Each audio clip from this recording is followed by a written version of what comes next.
The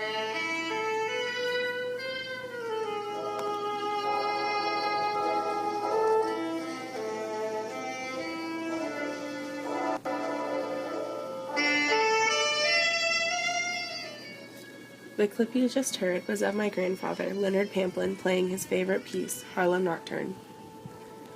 My grandfather is 85 years old and has been playing his saxophone since he was 12 and currently plays in the Abilene Community Band. He has been featured in the Abilene Reporter News and on different local news stations for both his musical ability and his old-fashioned work as a barber. He finally retired from his shop in December, completing 67 years as a barber. He was in his early 20s when the Korean conflict broke out. To avoid being drafted, he opted to enlist in the Naval Reserve. Being a licensed barber, he applied to serve in the ship's barber shop, which would allow him to avoid violence and combat. 18 months after enlisting, he received an order for active duty for 24 months.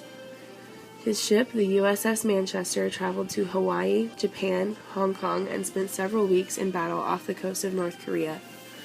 His battle station was loading shells and ammo on an elevator that transported them to the guns on top of the ship. He brought his sax with him on the ship and played any chance he could. He quickly learned that music is truly an international language after playing in local jazz clubs.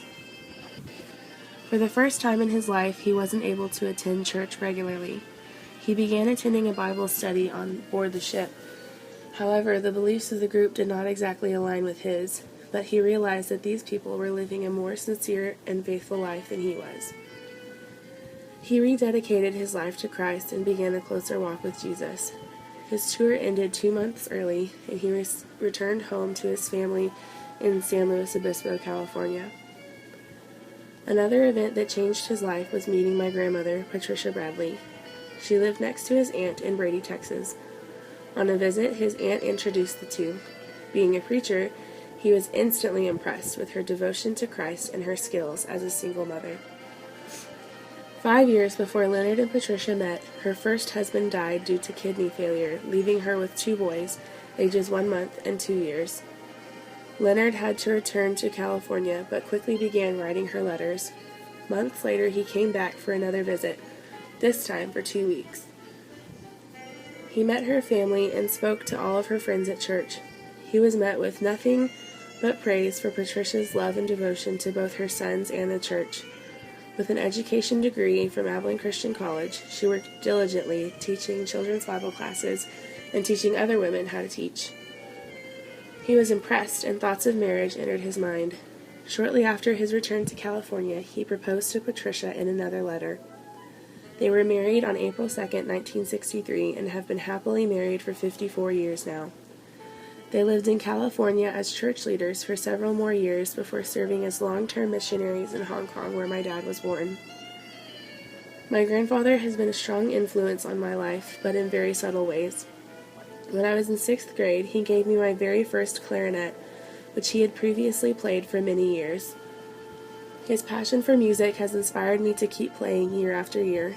I also like to believe that my skills as a hairstylist come from him as well. I do everything from braids to bridal updos, and he has even taken pictures of my work to show off at his barber shop. However, the most important thing he has done for me is to model a strong Christian lifestyle. My grandparents have always been extremely active in the church and taught us grandkids from a very early age how to live a life that is pleasing to God. Because of this beautiful example, I have worked in the children's ministry at my church for almost 10 years, and have traveled abroad on mission trips. My grandparents have inspired my love for people and for serving others, and if it weren't for them, I probably would not be studying to become a teacher.